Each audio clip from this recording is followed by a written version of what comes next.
Bonjour à tous, c'est Sandrine. Alors, je suis très contente de vous retrouver aujourd'hui pour vous présenter le tarot des fées victoriennes de Lunae Wisterstone. Alors, excusez-moi pour la prononciation. Donc, c'est pas un tarot récent, hein, c'est un vieux tarot qu'on trouve encore. Alors, attention, parce que sur Amazon, vous allez le trouver très très cher. Regardez à l'occasion, parfois sur Etsy, parfois sur Vinted ou même sur YouTube. Moi, je l'avais acheté à Vaya Vanessa. Je ne sais pas si vous connaissez. Elle a une chaîne YouTube également.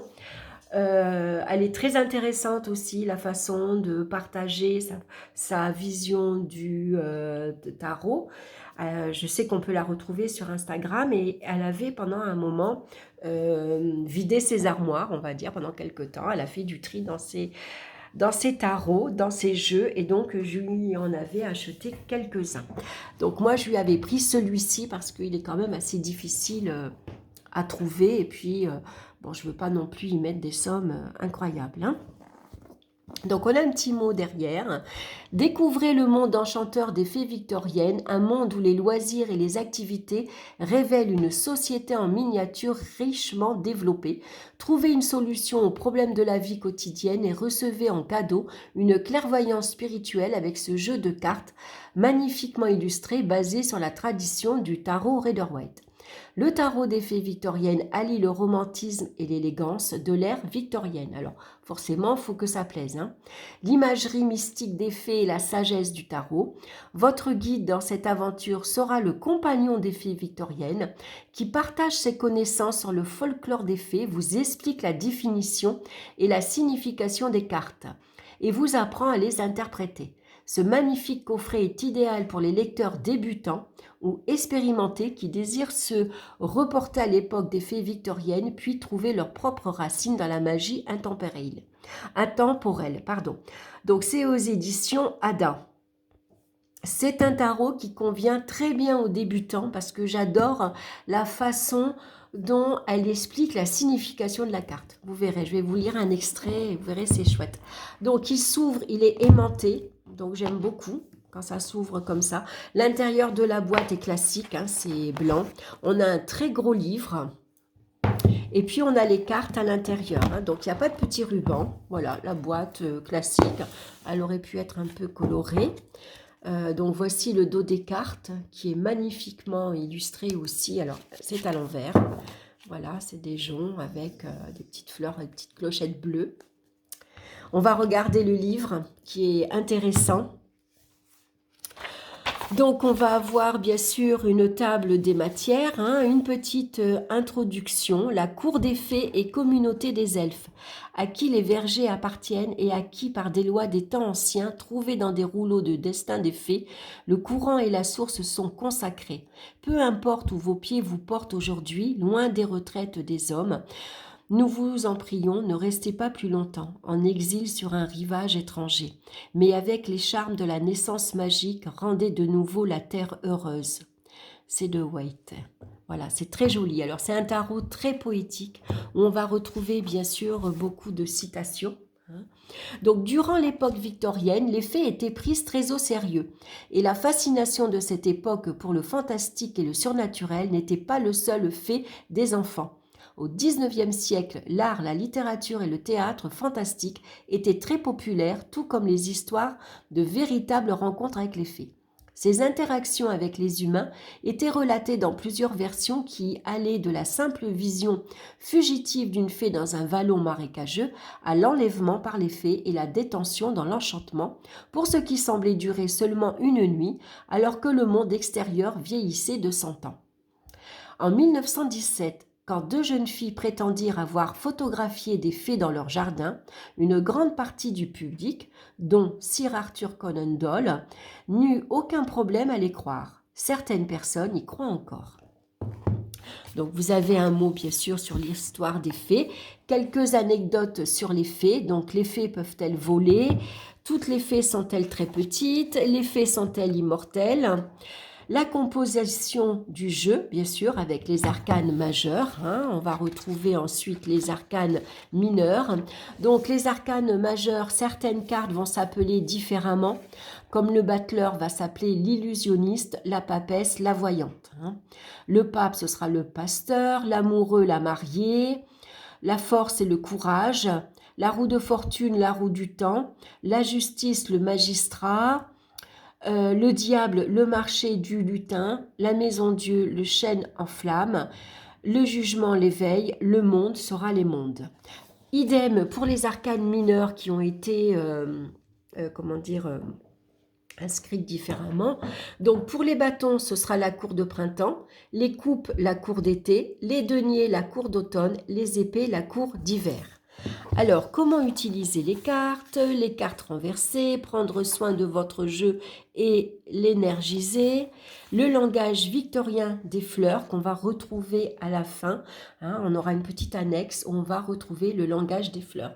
Donc ça, j'ai trouvé ça super intéressant parce qu'on ne connaît pas toujours le langage des fleurs, donc ça apporte une indication supplémentaire. C'est toujours agréable d'apprendre des choses différentes.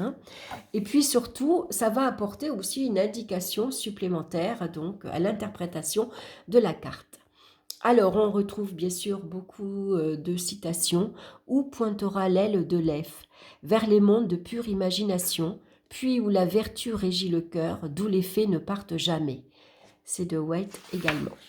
Alors, on va retrouver les arcanes majeures de suite avec une jolie illustration du fou. Donc, j'aime beaucoup parce que la carte est représentée en couleurs, joliment illustrée. Donc, moi, j'aime bien parce que ça permet d'emmener le livre partout sans prendre les cartes, suivant l'endroit où on va.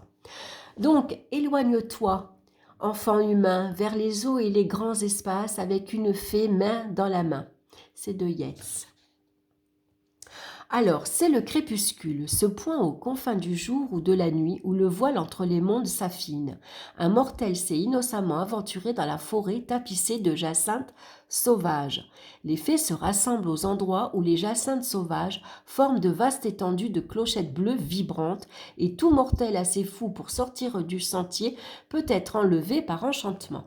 Donc on les voit, les petites fées ici, toutes les jacinthes. Voilà, donc j'aime beaucoup parce qu'on va commencer par une petite explication du monde des fées. Et puis ensuite, on va avoir donc la signification de la carte. Alors, c'est pas vraiment... c'est dans la lecture ici de la représentation de la carte que vous allez trouver le sens de la signification de la carte. Comme par exemple, le cheminement du fou dans le tarot représente notre propre cheminement dans la vie. Chaque expérience, chaque rencontre, chaque occasion d'exprimer l'objectif de notre âme nous entraîne vers la croissance et la sagesse. Le fou est un explorateur innocent, qui n'attend rien et ne prévoit rien. À chacun de ses pas, il entre dans un monde nouveau, les yeux grands ouverts, pour mieux voir les merveilles. Il peut sembler un peu fou de pénétrer impulsivement dans l'inconnu. Où est-il insensé de résister? L'aventure de la vie est vécue pleinement par ceux qui osent suivre leur instinct. Alors ensuite, vous avez un petit paragraphe. Quand cette carte apparaît dans un tirage, il est temps de faire acte de foi. Croyez bien que vous êtes incité à vous engager plus profondément vers votre objectif et que cela vous mènera à réaliser de grandes choses. Il se peut que vous ne puissiez pas voir le chemin à suivre à plus de quelques pas devant vous. Mais faire ces quelques pas indique que vous voulez vivre pleinement votre vie. Donc c'est intéressant aussi précédemment ce que je vous ai lu, c'est de souligner les phrases clés, les phrases qui vous parlent, qui vous interpellent. En résumé, aventure, ouverture d'esprit, commencement, émerveillement, innocence. Et on va avoir ça bien sûr pour tous les arcanes majeurs. Donc à chaque fois on retrouve bien sûr la carte. Comme ici, on a le chariot. Donc, à l'époque victorienne, les courses étaient très populaires parmi les nobles et les bourgeois, ainsi que les gens de la campagne. Voilà, à chaque fois, on a une petite lecture sur l'époque victorienne, sur le monde des fées, et je trouve que c'est un livre très agréable à lire. Voilà, on retrouve donc la carte. Et puis à chaque fois, quand apparaît cette carte dans un tirage, ce que ça signifie et en résumé, quelques petits mots-clés. Donc ensuite, on va passer aux arcanes mineures. Donc on commence bien sûr par la cour des printemps. Les agents ont allumé toutes leurs lanternes. Les fils d'araignées se sont invités au bal des fées. La terre a une bonne odeur de renouveau. Les vents sont joyeux, le ciel est bleu. Le printemps rit, le printemps pleure. La vie a du courage, la vie a des peurs. John Galwostry. Bon, excusez-moi pour la prononciation. Donc on retrouve pareil ici la carte. Donc on va commencer non pas par l'as dans le livre, mais par le messager, donc le valet si vous préférez. Donc ici le printemps correspond au bâton. Donc là on commence par le valet de bâton. On a ici donc ce que représente le messager. Quand cette carte apparaît dans un tirage et quelques mots-clés. Et ainsi de suite pour le cavalier de la cour de printemps, cavalier de bâton. On va ensuite passer à la reine, au roi et puis à l'as et ainsi de suite. On a la même chose ensuite, le printemps ce sera l'été. Donc la cour d'été qui correspond aux coupes, jour doux et langoureux, de calme parfait et de paix et de somnolence assoupie, nous vous aimons bien. Les champs, les forêts et les jardins possèdent votre charme apaisant. Ô belle journée d'été, repos cher et doux, comme l'est le parfum de ta rose la plus délicieuse. John Russell Have. Donc on commence par le valet de coupe, le cavalier, ensuite la reine, le roi, hélas, avec à chaque fois donc la représentation de la carte, quand cette carte apparaît et quelques petits mots-clés. Ensuite, aux coupes, on va passer à l'automne. Donc l'automne, c'est les deniers. Donc cet automne aux teintes dorées et une douce brume enveloppe toute la campagne rêveuse. Bientôt déferlera sur la vaste étendue une marée écarlate de feu féerique qui laissera le monde embrasé. John Russell Have. Donc la même chose, à chaque fois là, un petit mot sur la carte quand cette carte apparaît avec les petits mots-clés. Et ensuite on va passer à la cour d'hiver, donc c'est les épées. Oh, où les fées se cachent-elles quand la neige recouvre les collines, quand le gel a fendillé leurs lignes moussues et cristallisé leurs ruisselets? Sous la lune, elles ne peuvent pas se promener en cercle au-dessus de la plaine, et elles ne peuvent pas boire les gouttes de rosée jusqu'à ce que les feuilles vertes réapparaissent. Thomas Hens Bailey. Voilà, et ensuite on va retrouver le messager, le cavalier, la reine, le roi, et ainsi de suite. Donc ensuite on va passer au tirage. Les sages disent que Dame Vérité aime habiter dans une demeure étrange, au fond d'un puits. Les problèmes qui se posent alors sont le treuil et la corde, qui remontent la vieille dame en piteux état, de John Wolcott. Donc, un aperçu du royaume des fées, c'est la lecture d'une seule carte. Ensuite, l'accueil du messager, donc c'est un tirage saisonnier. Donc là, on va prendre 4 cartes des différents arcanes mineurs. Le printemps, l'été, l'automne et l'hiver. Ensuite, le rêve de Titania. Ce tirage est inspiré d'un passage du Songe d'une nuit d'été de Shakespeare qui a également grandement inspiré les artistes de l'ère victorienne, surtout l'image de Titania, la reine des fées endormie dans son domaine ombragé. Donc on a un joli petit poème avec bien sûr le tirage en 7 cartes, avec donc là on va retrouver le nom des fleurs. Donc le thym sauvage correspond à l'activité, les primevères des bois à la pensée, la violette à la fidélité, le chèvrefeuille des bois c'est tendre amitié, la rose musquée c'est la beauté capricieuse, l'églantine la poésie, le rêve de Titania, où votre rêve vous mènera-t-il? Ensuite, on a le tirage de la danse du bonheur, donc avec les fées, avec une petite citation. On retrouve ici donc le tirage. Alors, il n'y a pas d'explication, on vous explique simplement que le tirage. Donc ici, vous allez mettre cette carte-ci avec les autres autour. Et puis, pourquoi croire aux fées?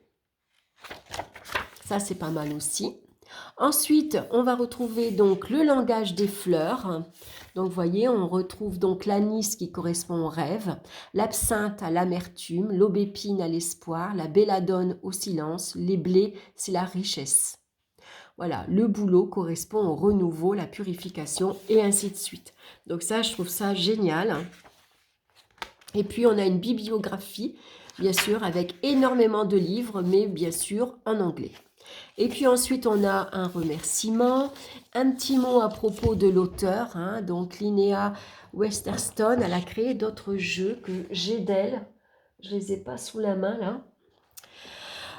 Mais c'est une prêtresse, une auteure, une enseignante et une conseillère de tarot qui fait partie de la communauté païenne depuis plus de 25 ans, depuis l'époque où elle était éditrice pour son propre magazine, Sage Woman. Voilà. Et puis un petit mot à propos de l'auteur, de l'illustrateur, qui est Gary Lippincott, a remporté de nombreux prix pour ses illustrations fantastiques qui apparaissent dans de nombreuses collections partout dans le monde. On n'a pas de photo d'eux, par contre. Voilà, donc le livre, il est génial. Très bien pour les débutants, si vous voulez apprendre le tarot. Si vous aimez le domaine des fées, c'est un livre qui va bien sûr, et le jeu va vous plaire également. Donc voici le dos qui est joliment illustré. Elles ne sont pas dorées ni argentées, ce qui vous permet de les colorier à votre guise, de choisir la couleur. Vous pouvez mettre ce marron, du bleu, du vert, enfin comme vous voulez. Et puis on va passer bien sûr aux cartes. Donc c'est les cartes, c'est classique, un tarot. Elles sont cartonnées assez épaisses, d'excellente qualité et elles sont mates. Donc bien sûr dans des tons pastels. Donc là on retrouve la carte du fou avec le numéro et puis le nom. Donc il y a plein de petits détails, plein de petites fées, il y a son petit chien, il y a les jacinthes. Ensuite, on a l'illusionniste qui correspond au battleur. On voit des murs, on voit des fleurs, il y a des feuilles d'automne. Ça représente un peu les 4 saisons. On a la voyante qui correspond à la grande prêtresse. Elle est assise sur ses champignons. Elle est dans la nature aussi. Alors, j'aime beaucoup l'impératrice et l'empereur parce que ces deux cartes, alors c'est les deux seules, vous voyez, qui se suivent. Il y a une continuité dans les rideaux et dans, ici, le mur. Voilà, j'aime beaucoup, ils se regardent tous les deux, ils sont accompagnés d'enfants. C'est deux très belles cartes, donc l'empereur et l'impératrice. Ensuite, on a le pasteur qui correspond au pape, on le voit ici assis et tout le monde l'écoute. On a la mariée qui correspond à l'amoureux, très belle. J'aime beaucoup les tons, c'est des tons, on est dans la nature, on est dans les fleurs. Il y a beaucoup de poésie également, donc le chariot qui est tiré par ce grand oiseau. On a le courage, la force en numéro 8, donc, avec les abeilles. On a l'ermite enfermé dans le tronc d'arbre, j'aime beaucoup, avec cet hibou, sa lanterne. On a un corbeau. On a la roue du temps, j'aime beaucoup aussi. On a le magistrat qui correspond à la justice. On le reconnaît bien avec ses parchemins et puis sa perruque. Style comme à l'époque victorienne, les juges, encore aujourd'hui d'ailleurs, ils portent une perruque. Le pendu. On a la mort ici, donc rien d'effrayant, simplement on voit des gens qui sont à un enterrement. Il y a un animal ici, un oiseau, qui est mort. On retrouve le hou. Donc on voit qu'on est, c'est la période d'hiver.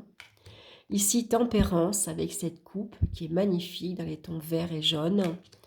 Le marché de lutin, c'est le diable. Celui qui est capable de, quand vous vendez votre âme au diable, il vous promet monts et merveilles et après il récupère votre âme. Donc le chêne en flamme, donc ici c'est la maison Dieu, tout le monde s'enfuit. Les étoiles qui est magnifique. On a la lune qui est superbe aussi. Ici on a le soleil avec les tournesols. On a l'éveil avec son reflet dans l'eau. On a les mondes souterrains, les fées, les mondes ici qu'on ne voit pas toujours. Il faut être très attentif, très silencieux. On a l'as de la cour de printemps. Donc là, on est dans l'as de bâton. Le 2 de bâton. Ici, c'est le 3, le 4. Donc, on voit hein, que les personnages, ils sont habillés comme à l'époque victorienne. Hein. Ici, on a le 5 de bâton. Hein, donc, vous voyez, quand la concurrence, quand on doit défendre ses idées. Le 6 de la cour de printemps, donc le 6 de bâton. Le 7 de bâton. Le 8 de bâton, hein, quand il faut ici garder son objectif, son but en vue. Hein. C'est la rapidité aussi, avec ses flèches. Le 9 de la cour de printemps, de bâton. Donc ici, on a le 10 de bâton. On a le messager. Le cavalier, j'aime beaucoup, assis sur ce lièvre. J'aime beaucoup cette carte. Il y a des couleurs magnifiques. La reine de bâton et le roi de bâton. Bon, les reines et les rois, moi, c'est les personnages que j'aime le moins. Alors, l'as de la cour d'été, donc ici on est dans les coupes, donc l'as de coupe qui est magnifique. Le 2 de coupe, hein, on est amoureux, on a des fraises.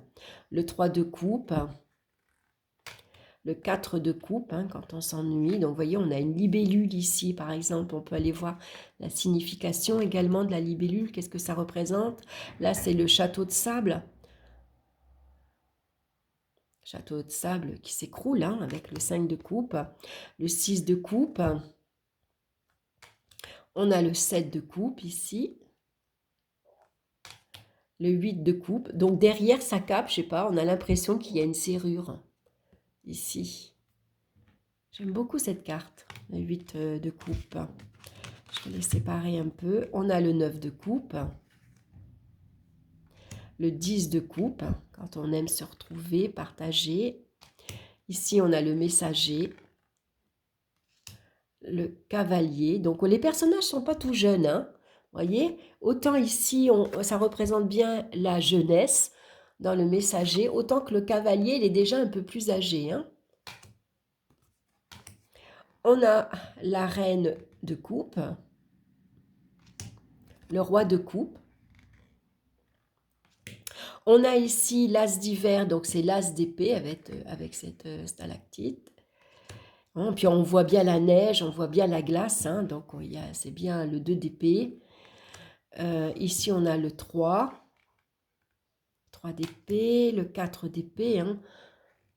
On a besoin de s'abriter, on a froid, on voit que c'est frileux. Hein. Le 5 de la cour d'hiver, hein. Le 6 de la cour d'hiver, le 7, ici on a le 8, on a le 9, dehors il gèle et puis nous on est confortablement dans son lit, hein, mais on n'arrive pas à dormir. On a peut-être, on a peur de faire des cauchemars, peut-être, on est angoissé. Ici le 10 de cour d'hiver, hein, le 10 d'épée, hein, quand il faut ici braver le froid et puis tous les dangers également. Hein. Le messager, on a le cavalier. Donc, on retrouve bien le cavalier qui fonce avec son épée. Ici, on voit qu'il est sur le dos d'une marmotte ou d'un blaireau. On voit qu'il fonce, hein, la reine d'épée, hein, donc qui est froide. Vous voyez, elle est âgée même. Hein. Le roi d'épée, pareil, hein, il est assez âgé. Son trône est figé, glacé. Et puis, on a ici l'automne. J'aime beaucoup les tons de l'automne. Alors, j'aime beaucoup l'as d'automne avec ses pommes. Hein, et puis, ce pentacle au milieu. Ah, j'adore. Donc, on a le 2 ici. Donc, on est dans les deniers. Hein. Le 3, voilà, la récolte des pommes. Ils sont en train de faire du cidre. Le 4, hein, avec cet écureuil. Hein, voilà, on commence à faire ses réserves. On est économe, prévoyant. Le 5 de la cour d'automne, hein, on voit ces deux personnages habillés en haillons. Hein, on voit qu'il y a un manque de moyens. Hein, ils n'osent pas ici se mélanger aux autres, qui font un bon repas, on dirait. On a le 6 donc de denier ici. ici avec le 7, donc moi ça me fait penser à la récolte des vendanges, au moment des vendanges, hein, avec ce raisin, ces gros tonneaux, ce verre de vin là, cette coupe en tout cas. On a le 8 d'automne, hein, quand on s'applique, voilà, il faut s'appliquer, il faut également développer ses compétences. Plus on s'entraîne, plus on y arrive. Le 9 d'automne, j'aime beaucoup ces cartes. Le 10 d'automne, hein, quand on aime partager, recevoir, accueillir. Le messager de la cour d'automne. Donc, vous voyez les tons, hein.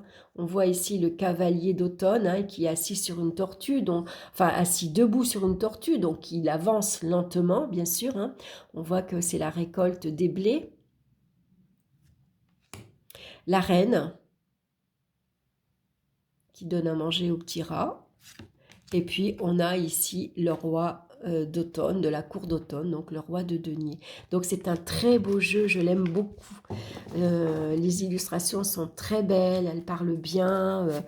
C'est vraiment un très très beau tarot que vous pouvez associer d'ailleurs avec un autre oracle.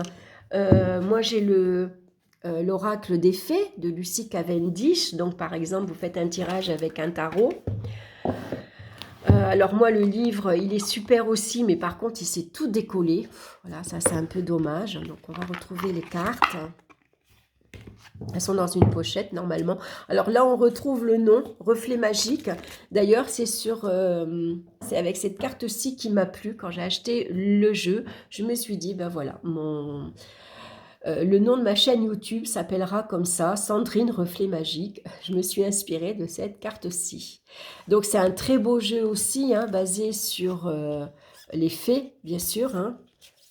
Donc, vous voyez ici, quand on tire, par exemple, le fou, vous allez vers quoi? La licorne et la jeune fille. Hein, donc, on a le titre et puis on a une petite phrase clé. Communication avec la licorne, purification, action discrète. Donc, avancez vers votre objectif. Peut-être vous avez besoin d'échanger, de communiquer. En tout cas, de rester discret sur votre projet, hein, suivant le chemin que vous allez prendre. Voilà. Regardez l'action que vous pouvez mettre en place également. Donc, vous voyez, on peut utiliser aussi un oracle comme celui-ci. Sinon, moi, je trouve que celui qui se prête bien aussi, c'est celui-ci, l'oracle des fées de Paulina Cassidy. Donc, c'est une belle boîte. Alors, les cartes, elles sont de la même grandeur que le tarot, d'ailleurs.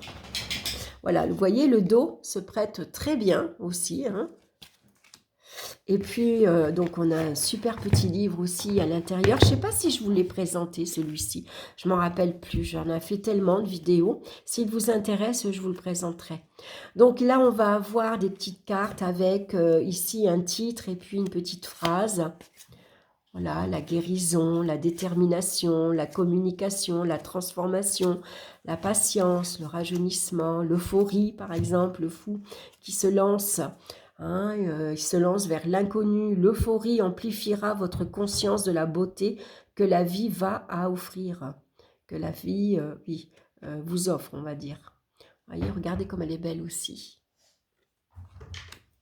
Donc, on peut avoir un complément aussi d'information en tirant une petite carte comme ça de cet oracle qui est très beau aussi. Voilà, j'aime beaucoup les fées. C'est très doux aussi. Hein. On reste dans un univers très poétique et très doux. Et puis, on peut utiliser aussi l'oracle des fées et des lutins de Kevin Piragnon que je vous avais présenté dans une vidéo. Il est chouette aussi, celui-ci. Alors, on a un très beau petit livre aussi, avec plein d'explications, tout en couleur. Donc là, on avait une petite pochette. Alors ici, ce jeu-ci va se prêter aussi par rapport au dos, parce que vous voyez, on est dans les tons de bleu. Hein, donc, on reste à peu près dans le même thème. Et puis, on va avoir... alors, les cartes sont très grandes, par contre. Hein, elles sont brillantes. Et on est vraiment dans le domaine des fées, des petits lutins, la fontaine des fées, l'effet miroir, l'amour véritable, les flocons de neige. Regardez celle-ci comme elle est belle, hein. C'est un très beau jeu aussi. La famille des fées. Donc on peut, après un tirage de tarot, tirer une carte d'oracle ou au départ, pour avoir un thème, vous tirez une carte de cet oracle. Hein. Donc vous aurez le thème pour ici, comment dire, compléter avec le tarot. Ou vous faites l'inverse, vous tirez d'abord, vous faites d'abord un tirage de tarot et vous allez compléter avec une carte pour avoir un complément d'information. Hein. Voilà, donc c'est pas mal aussi, celui-ci, voilà. Là, je voulais présenter. J'en ai d'autres, d'oracle des fées aussi. Ben, je vous avais fait d'ailleurs une vidéo sur tous les tarots et les oracles des fées. Je vous la mettrai en barre d'infos. Voilà, en tout cas, j'espère que cette vidéo vous aura plu. Moi, ça m'a permis de redécouvrir ce tarot parce que j'en ai beaucoup, donc il est dans l'armoire. Je ne le sors pas à chaque fois, mais vous voyez, ça me donne envie de le redécouvrir. Hein. Le dernier tarot des fées que je vous ai présenté, c'était celui-ci que je suis en train de travailler. D'ailleurs, le tarot ésotérique du monde des fées, que j'aime beaucoup aussi. Alors là, c'est de Barbara Moore. Le livre est bien fait aussi. Mais j'ai une petite préférence quand même pour ce livre-ci. Donc c'est le compagnon des fées victoriennes qui va vous accompagner pour découvrir bien sûr ce tarot. Voilà, en tout cas il est très bien pour les débutants pour apprendre. Et puis quand vous connaissez le tarot, c'est un jeu très poétique, voilà, c'est très bien écrit. Très bien fait, puis c'est un beau jeu. Puis parfois, on a besoin d'avoir un jeu qui est doux. Hein, on n'est pas. Il y a des périodes, moi par exemple, j'ai envie de jeux un peu plus modernes, on va dire, un peu plus durs.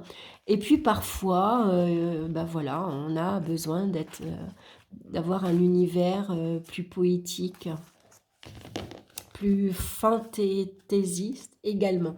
Voilà, en tout cas, je vous embrasse tous bien fort. Merci de me suivre. N'hésitez pas à me laisser vos commentaires. Hein, n'hésitez pas à liker également. Je vous embrasse et puis je vous dis à très bientôt pour une nouvelle vidéo. Bye bye.